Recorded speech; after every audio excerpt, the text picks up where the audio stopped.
Organización Rivas Urrea Hermanos Limitada, 50 años sirviendo a Cali, presenta el programa de la Fundación Herman Rivas Urrea, ayuda con sentido humano a las madres adolescentes de estratos 0 y 1 de Cali. Informes al 883-1612. Fundación Herman Rivas Urrea ofrece a toda la comunidad consulta jurídica totalmente gratis a través de sus consultorios jurídicos en Cali. Fundación Herman Rivas Urrea, mira al oriente de tu corazón, un nuevo sol está saliendo.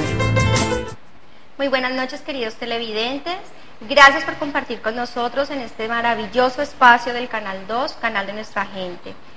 Hoy en nuestro programa de la Fundación Herman Rivas Urrea tenemos un invitado muy especial y se trata del doctor Paulo Enrique Muñoz López. Doctor Paulo, muchísimas gracias por haber aceptado la invitación a nuestro queridísimo programa. Muy buenas noches, Jimena, agradezco por tu invitación muy honrosa. Gracias, bienvenido. Bueno, el doctor Paulo, él es abogado de profesión, es casado, tiene un hijo de 2 años, actualmente es maestrante de Derecho con énfasis en Ciencias Penales y Criminalística en la Universidad Externado de Colombia, es propietario de un bufete de abogados, es abogado litigante y abogado externo penalista del Banco de la Vivienda y es el director del Centro de Conciliación de nuestra Fundación Herman Rivas Urrea. Bueno, doctor Pablo, nosotros en la Fundación tenemos madres adolescentes y madres cabeza de familia. Entonces yo quiero que hablemos un poco acerca de los derechos que tienen los niños, los derechos civiles, ¿sí? Sí, está muy bien. Sí, por parte pues de los padres. Claro que sí, es importante ese tema, Jimena, porque obviamente como la Fundación trabaja con madres cabezas de familia y madres que por la regla general son solteras, es importante que ellas tengan conocimiento de todas las acciones legales y de los derechos que ellas en su momento podrían entrar a defender a favor de sus hijos. Sí, claro, nosotros pues en la Fundación, algunas, digamos las niñas adolescentes, algunas tienen su pareja, pero también generalmente son adolescentes los padres de estos bebés. Y pues lamentablemente muchas mujeres desconocemos a qué tenemos derecho o a qué tienen derecho nuestros hijos. Entonces la idea es que en el programa podamos tocar un poquito este tema y que nuestros televidentes puedan instruirse un poco más acerca de esto. Claro, es importante, es importante. Primero que todo quisiera saber, doctor Paulo, ¿qué se entiende por alimentos?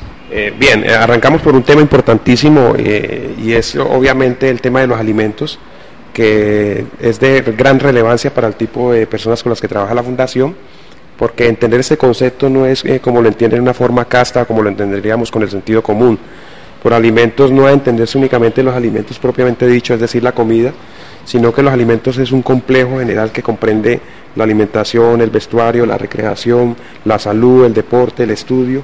Entonces, muchas personas creen que la alimentación simplemente son los alimentos y los padres, cuando piensan cumplir con esta obligación, inmediatamente piensan que la cumplen llevando un mercado a la comida de sus hijos o llevando un plato de comida, siendo que esta es apenas una mera parte de lo que comprende el concepto de alimentos. Sí, de hecho eso es lo que la mayoría de las personas creemos que es la obligación, cumplir con, o sea, cuando se habla de cuota alimentaria, entonces se entiende que es el... Sí, muchos padres incluso por la experiencia que he vivido creen que cumplen con esta obligación llevando un mercado a la casa de sus hijos, pero esta es una mínima parte, porque si yo te pregunto dónde vive el hijo, si no tiene casa propia tiene que pagar un arriendo, el hijo tiene que estudiar, si el hijo se enferma tiene que tener al menos un cubrimiento en salud mínimo o ir a pagar un médico particular, el hijo también necesita recreación, deporte, más que todo un niño que está en plena etapa de crecimiento. El niño necesita de unos servicios públicos domiciliarios para que pueda tener unos servicios básicos en su casa. Si tú le das únicamente la comida, te estás quedando con una mínima parte y el resto de complemento de lo que es el concepto jurídico de alimentos se está quedando sin ningún cubrimiento. Bueno, y si uno de los padres, porque tengo entendido que ambos padres están en obligación de dar alimento a sus hijos, en el caso de que alguno de los padres, digamos en el caso de nuestra fundación, sería el papá, ¿sí? Si el papá incumple con estos alimentos, con el menor, ¿qué se debe hacer? Sí, es una anotación importante también. La obligación alimentaria es de ambos padres. Tanto la madre como el padre tiene que cumplir con una carga alimentaria. Por regla general, y la dispone que es el 50% cada padre lo que debe asumir. Si la madre es soltera y está con su hijo, obviamente al estar con el hijo, sabemos que ya está asumiendo su carga porque no lo está dejando desamparado, pero si el padre no cumple, existen acciones legales para hacerlo cumplir. Existen las acciones civiles y las acciones penales. Mediante las acciones civiles se puede solicitar a un juez de familia que fije una cuota alimentaria en contra del padre incumplido, para que éste, a través de un proceso de alimentos, se defina en pagar una cuota que el juez defina de acuerdo a la necesidad y a la capacidad que tenga el padre. Es decir, no es lo mismo unos alimentos de un niño de estrato 1 a unos alimentos de un estrato 5 o 6. Pero sabemos por experiencia que las personas con las que trabaja la fundación son personas de estratos bajos, entonces hay que procurar con que se cubran al menos los alimentos mínimos. Esto es definido por la ley como los alimentos congruos o necesarios, que son los que requiere el niño para la subsistencia normal y natural. Doctor, ¿y en el evento en que el padre no trabaje? El padre se supone por ley y se asume que al menos tiene que devengar un salario mínimo. Es decir, si el padre tuvo en ese momento la capacidad de engendrar un hijo y el padre debe sobrevivir, se supone que al menos tiene la capacidad de conseguir un salario mínimo y ver por su hijo. Existe la acción penal también, ya hablé de la acción civil, existe la acción penal que es en contra de aquel padre que injustificadamente se sustraiga a la obligación de otorgar alimentos. Es decir, ese tipo de personas que dicen simplemente que no tienen trabajo o no pueden conseguir, pues ese argumento no es de buen recibo para la ley, toda vez que la ley presume que el padre por lo menos tiene que conseguir para su sustento. Si consigue para su sustento, tiene que conseguir entonces para sustento de su creación. Bueno, y si el padre incumple con estos alimentos, ¿qué debe hacer la madre? ¿A dónde debe dirigirse? Está muy bien. La madre, que una vez que el padre incumpla con la obligación alimentaria, tiene dos opciones. La primera es la que te comentaba, de acudir a la justicia civil. Obviamente las madres que trabajan con nuestra fundación son de un estrato económico muy bajo, entonces cuentan con la ayuda de la fundación, con la asesoría jurídica que se le puede brindar. El Instituto Colombiano de Bienestar Familiar también tiene unos programas por medio de los defensores de familia, que ellos también acuden a los jueces a hacer valer por estos derechos. Se instaura una demanda ante un juez de familia, previamente se debe acotar una conciliación por ser un requisito, es decir, se le convoca al padre, y esto lo hacemos por intermedio del centro de conciliación, para que el padre en una conciliación pueda comprometerse a pagar esos alimentos, y si se llega a un acuerdo, pues nos evitaríamos un proceso que, aparte de revictimizar al menor, porque una madre que ve por su hijo, trabaja por su hijo y su padre no responde por esa obligación alimentaria, pues tener que acudir a un juzgado, a la justicia, para que un juez le admita su demanda y para que un juez fije pruebas y finalmente condene en alimentos, va a ser un camino largo y tortuoso. Por eso siempre hay que intentar la conciliación. Y la verdad es que creo que por ese camino largo y tortuoso es que muchas de las madres no toman acción legal ante este tipo de cosas, porque oyen de pronto de familias o de personas, mujeres cercanas que ya han tenido esta experiencia, y pues lamentablemente es tanto el tiempo de espera que muchas desisten, desisten, y ni siquiera lo intentan porque dicen, no, pues para demorarme 2 años en este proceso, para que... Y también es el desconocimiento general, es decir, digámoslo, esa es la creencia que tú mencionas popular, pero efectivamente, como dice la AGIO, la justicia cojea pero llega. Es mejor intentarlo y al menos hacer valer esos derechos que quedarse sin hacer nada, porque entonces la parte incumplida va a pensar que efectivamente puede hacer lo que quiere, y es importantísimo que un menor cuente con sus padres en lo que tiene que ver con los alimentos. El menor está en pleno crecimiento, necesita comer bien, necesita dormir bien, necesita alimentarse bien. Entonces es importante que las madres puedan acudir. No hay mucha diferencia tampoco en lo que es la jurisdicción civil y la jurisdicción penal, porque penalmente la madre simplemente va a la fiscalía, presenta su denuncia por inasistencia alimentaria, la fiscalía asume el conocimiento e inmediatamente convoca una diligencia de conciliación también. Es apremiante para un padre de familia incumplido que le llegue una citación de fiscalía, digámoslo, que el logo le infunde un poco más como de solemnidad y respeto, y por regla general casi terminan conciliando. Si no concilian, la justicia actúa. Este delito trae una pena que va de mínimo de 16 meses, entonces no es obvio el incumplimiento, el no tener trabajo para no cumplir con esta carga alimentaria. Si no cumplen con esta carga injustificadamente, repito, injustificadamente significa que aún teniendo la posibilidad de hacerlo, no lo quiere hacer es porque no quiere, porque realmente se quiere sustraer de esa obligación sin tener nada que lo justifique. La sanción penal es drástica, incluso podría llegar hasta mandarlo a la cárcel. No, y de hecho hay muchos padres que teniendo la capacidad económica o pudiendo hacerlo, no lo hacen porque ven que la mamá está respondiendo o... Y no lo hacen, pero ahí viene lo que te decía también de la jurisdicción civil. Si se le fija una cuota alimentaria y no lo hacen, vienen algo que se llaman las medidas cautelares. Si hay padres que tienen capacidad económica, por ejemplo, que son pensionados. Imagínense, Jimena, que ese tema es tan importante que las pensiones son inembargables, pero por lo único que podría embargarse una pensión es por alimentos. Entonces, es un tema importantísimo a la cual la ley le ha dado harta preponderancia. Doctor, y digamos en el caso de nuestra fundación, que son niñas adolescentes, sus parejas son jovencitos también, pues no trabajan por obvias razones, claro, porque seguramente están todavía en el colegio. En este caso, ¿quiénes estarían obligados a responder? ¿Se puede acudir a los abuelos? Sí, ha tenido últimamente gran relevancia este tema porque la ley dispone que a quienes se le dan alimentos son a los descendientes. En este caso, los abuelos serían ascendientes, los nietos serían unos descendientes, y se puede acudir, es válido acudir. Si el padre no tiene capacidad económica para responder y los abuelos sí la tienen, la ley permite, y la jurisprudencia, de hecho los jueces así lo han venido haciendo, que se acuda a los abuelos para que estos tienen la obligación de darle alimentos a sus nietos. Si tienen capacidad económica y no lo hacen, ellos también podrían ser objeto de medidas cautelares de embargo y secuestro. No, y es algo que la verdad desconocemos la mayoría de las personas, porque jamás se nos ocurriría pues acudir al abuelo y decirle, bueno, su hijo no tiene con qué responder, entonces ya esta obligación. Claro, es importante, por eso es lo importante, y agradezco tu invitación a este programa, porque es brindar información, es que las personas sepan los derechos que tienen. Las madres con las que trabaja la fundación tienen que tener ese conocimiento pleno.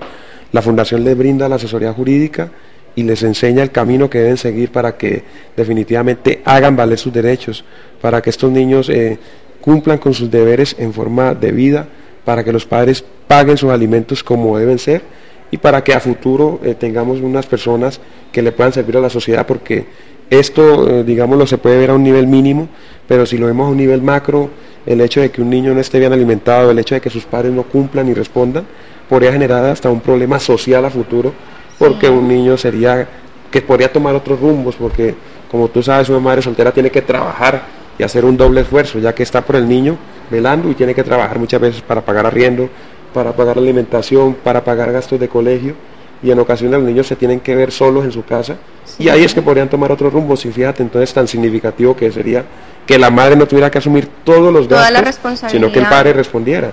O sea, es un problema de gran connotación que debe solucionarse a tiempo. La ley brinda las herramientas, hay que utilizarlas, pero hay que utilizarlas con el conocimiento y con lo que tú dices, sabiendo qué se puede hacer, y eso es lo importante que tenemos que hacer con estas madres. Y que lamentablemente muchas veces, la mayoría de los casos, no actuamos, y es por puro desconocimiento de la ley. Exactamente. Otro tema importante que tocas allí es, no siempre que uno actúa a buscar la ley, a buscar la justicia, actúa en pro de un resarcimiento económico.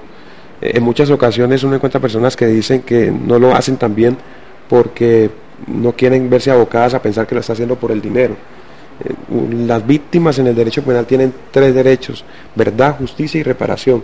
Usted puede renunciar al derecho a la reparación económica, usted puede tener una vida económica definida, pero usted tiene derecho a la justicia y a la verdad.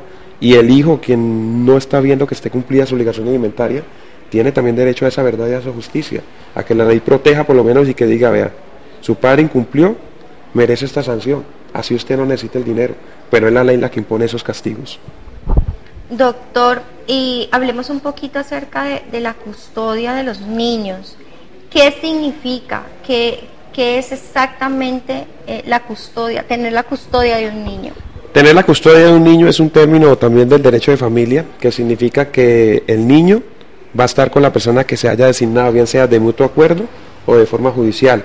De mutuo acuerdo es que los padres se reúnen entre ellos y dicen, yo quiero que nuestros hijos estén al lado tuyo, un ejemplo, la madre, o yo quiero que los hijos estén al lado tuyo, un ejemplo, el padre.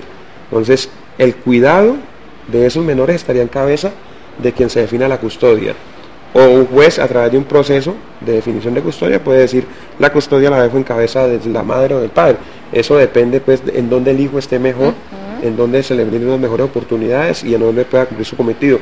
Porque esa creencia general de que los hijos están mejor con la mamá ya es un tema mandado ya a recoger, porque obviamente hemos visto cómo se han visto hasta en las noticias que madres han dejado abandonados a sus hijos. Entonces hoy en día la situación ha cambiado y es donde los hijos estén mejor. Muchas veces pueden estar mejor con el padre. Generalmente, en un 90% están mejor con la madre, pero en muchas ocasiones no es obstáculo para que esté mejor con el padre. La custodia significa entonces de que el niño va a estar bajo ese cuidado, bajo esa protección del padre o de la madre, y que la misma sea de una forma voluntaria o sea impuesta por un juez. Bueno, estamos hablando cosas muy interesantes acerca de los derechos que tienen los menores. Queridos televidentes, los invito a una pequeña pausa comercial, ya regresamos.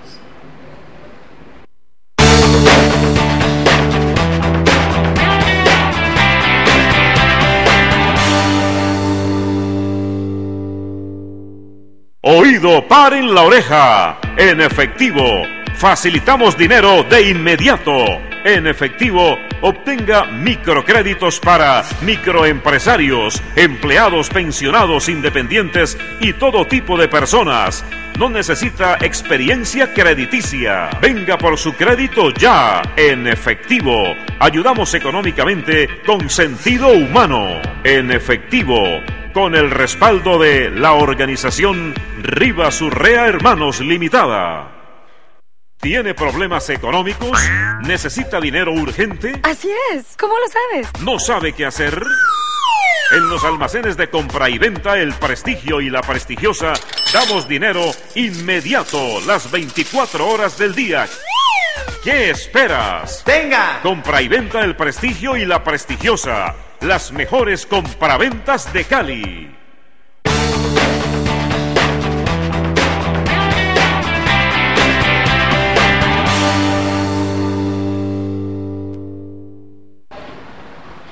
Bueno, queridos televidentes, continuemos hablando un poquito entonces del tema de la custodia.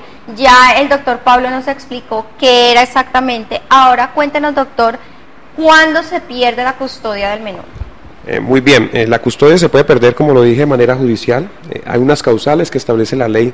Por ejemplo, cuando a un padre se le ha otorgado la custodia y no cumple con la calidad de padre que debe asumir, si existe maltrato, si definitivamente le otorga la custodia y este padre abandona a los hijos, un juez puede decretar la pérdida de esa custodia y puede otorgarle la misma al otro padre, bien sea que la tenga la madre, se la otorgaría al padre, o si la tiene el padre, se la otorgaría a la madre. Eso ya es a través de un proceso judicial y obviamente donde se pruebe que alguna de las partes que tenía la custodia de los menores incurrió en alguna causal de las que establece la ley. Doctor, ¿y la patria potestad? Sáquenos de esa duda, porque la verdad es que confundimos custodia con patria potestad y tengo entendido que son dos cosas completamente diferentes. Dos conceptos diferentes. Lo que comprende el uno es totalmente diferente de lo que comprende el otro. La custodia, como lo dije ahora, simplemente la guarda y el cuidado de los menores, pero la patria potestad son los derechos que tienen los padres sobre esos menores. Son los derechos como el derecho que tú tienes de reprender a tu hijo, el derecho que tú tienes de definir la situación de tu hijo. Tú me imagino que has visto cuando un menor va a salir del país que necesita del permiso de sus padres. El padre lo da porque es el titular de esa patria potestad. Pero esta patria potestad, también es bueno decirlo, no es un criterio absoluto. Existen también causales que establecen la ley mediante las cuales se puede perder esa patria potestad. Entonces, yo no podría como padre, por ejemplo, tener la custodia porque se me ha otorgado a la madre de mi hijo, pero yo sí tengo la patria potestad. Entonces, la madre de mi hijo lo puede cuidar y velar porque él esté bien, pero no puede definir nada sobre el hijo sin que cuente también con mi consentimiento. Esa es la patria potestad, es como el poder que tenemos los padres y los derechos que tenemos sobre nuestros hijos hasta que estos cumplan obviamente la mayoría de edad. La ley nos faculta porque obviamente son menores de edad, no tienen la capacidad de definición. Si alguien sale a responder por ellos en un evento legal seríamos los padres. Esa es la patria potestad. Pero bueno, yo me imagino que muchos padres, a algunos no les interesará y no les importará si la madre tiene la patria potestad, la custodia, pero habrán otros que por el solo hecho de ser los padres, no sé, por orgullo o algo, no van a renunciar a la patria potestad de sus hijos, o sea, porque así no cumplan con su obligación, ellos van a querer seguir teniendo voz y voto, sí, y no van a renunciar. Entonces, ¿cómo se maneja eso? O sea, si un padre incumple, pero tampoco colabora o aporta, no solo económicamente, sino emocionalmente, espiritualmente, todo esto, ¿qué se hace? O sea, él puede perder, la ley puede decir, usted perdió la patria potestad de su hijo, o ¿qué se hace en ese caso? Claro que sí. Hay que aclarar que la patria potestad es un derecho irrenunciable, es decir, no se puede decir renuncio a la patria potestad o mañana renuncio y no. Es un derecho irrenunciable, así como el estado civil de las personas. Pero la ley sí establece, al igual que la custodia, unas causales para que se pueda privar de la misma y la persona que incumple o incurre en esta causal pueda perder la patria potestad. Una de las causales es precisamente la que tú mencionas y es el total abandono hacia un hijo. Entonces, si tú abandonas a un hijo, si no cumples no solamente con la obligación dineraria, sino también con el afecto y con el cariño que tu hijo te merece, la ley establece esa como una causal para la pérdida de la patria potestad. Se acude ante un juez de familia, se demuestra que efectivamente esa persona incurrió en esa causal y un juez de familia tiene la potestad de privar a esa persona que incumplió de la patria potestad. Ya entonces significaría de que la patria potestad quedaría únicamente en cabeza de uno solo de los padres. Ya no tendría que acudir al otro padre para el evento, por ejemplo, de una salida del país o para una definición de un derecho del menor, porque ya ese otro padre que incurrió en esa causal ya no tiene la patria potestad. O sea que tampoco sería un problema futuro que tenga que continuar indefinidamente una madre de las que trabaja con la fundación, que tenga que el padre del menor no cumpla con su obligación, que lo tiene en un total abandono, para que pueda iniciar un proceso de privación de patria potestad y a su vez entonces este pierda todos los derechos que tiene sobre el menor. Eso se puede hacer. O sea, eso lo decide el juez y ya una vez tomada esa decisión, no hay nada que hacer, no hay forma de que se la vuelvan a... No, ya, después de que el juez tome la definición, se inscribe en el registro civil de nacimiento del menor. Se hace la nota marginal y se dice, mediante, un ejemplo, mediante sentencia número tal, de fecha tal, se decidió privar de patria potestad al padre. Digo padre porque obviamente pues trabajamos con ese tipo de madres solteras en la fundación y ya queda la patria potestad en cabeza únicamente de ella. Ya no se puede volver ni a retornar, ni me arrepentí, o definitivamente tiene que ser un problema que haya sucedido en el proceso, por ejemplo, de una falta de notificación o una irregularidad que sea trascendental. De resto, ya si el juez así lo decreta, inmediatamente se pierde y pues la madre queda un poco más tranquila, porque ¿de qué le va a servir que un padre no cumpla con sus alimentos, no visite al niño, no vaya por pero que si va a necesitar de algo para el niño tenga que acudir a él? Y como vemos en ocasiones hasta los padres se pinchan para un simple permiso que es de bienestar para el hijo. Entonces no tiene sentido, por eso la ley establece que también se puede perder la patria potestad. No, pues es que como dice el dicho, no taja ni suelta el hacha. Así es. Y la verdad es que muchos papás están en esa posición. Así es. No aportan nada positivo a los menores, pero tampoco sueltan ese derecho pues de como la madre no sabe, entonces no acuden y piensan que tienen que quedar con ese tormento de por vida toda la vida, siendo que hay, y vuelvo y te repito, por medio del Centro de Conciliación se brinda asesoría gratuita, pero el Instituto Colombiano de Bienestar Familiar, por medio de sus defensores de familia, también inician este tipo de procesos.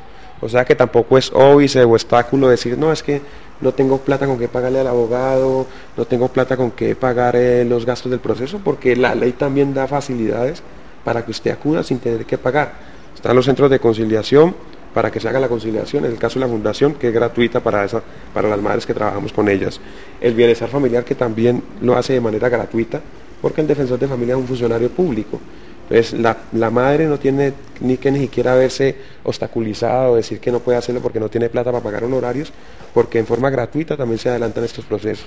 Lo importante es que sepan sus derechos, que sepan que los pueden exigir y que sepan que la ley los respalda, las respalda y está con ellas para que se reivindiquen todos sus derechos. No, y es que esa es otra cosa también, que por desconocer, pues la verdad es que muchas madres piensan que esto va a costar muchísimo dinero o que no tengo cómo pagarle los honorarios al abogado y se quedan toda la vida viviendo este tormento. Es pleno desconocimiento, es pleno desconocimiento, porque por eso decía Sócrates, el saber los hará libres.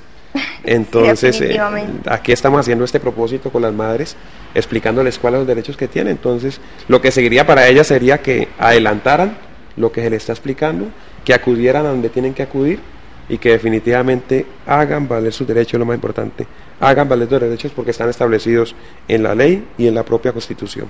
Bueno, doctor, y dado el caso, ¿también se le puede otorgar a los abuelos la patria potestad o a un tío o a un padrino? Porque puede darse el caso de que el papá no cumple, ya sea menor de edad o no, pero también puede darse que ni papá ni mamá, porque la mamá también está... Claro, en este caso la persona interesada, un ejemplo, si son los abuelos que tienen el menor, pueden iniciar el proceso y privar de la patria potestad a ambos padres. Los titulares de la patria potestad siempre van a ser los padres, los titulares de la patria potestad. A ellos son los únicos que se les podría privar de ese derecho. Si ambos padres incurren en esa causal, pues un juez puede privarlos a ellos de esa patria potestad y se las puede otorgar a un abuelo, hasta a un familiar más cercano o designa un curador. Lo importante es que la ley no va a permitir que el niño quede desprotegido ni desamparado. Bueno, doctor Paulo, quiero agradecerle infinitamente por habernos acompañado a este programa. Creo que para todos los televidentes ha sido muy importante toda esta información. Creo que es importante seguir teniendo programas donde podamos despejar todas estas dudas. Nuevamente, muchísimas gracias. Espero tenerlo muy pronto nuevamente aquí en nuestro querido programa de la Fundación Herman Rivas Urrea. A usted, Jimena, muchas gracias por la información, por la invitación. Espero que esta información que brindé en forma somera, porque ya los tiempos son cortos en televisión, sirvan de al menos de un apoyo, al menos de una chispa, para que las personas se informen, las madres sepan los derechos que tienen, y sería honroso para mí seguirla visitando, traer temas importantes de trascendencia a tu programa. Muchas gracias, doctor Pablo. Queridos televidentes, muchísimas gracias por habernos acompañado en esta noche. Nos vemos el próximo sábado.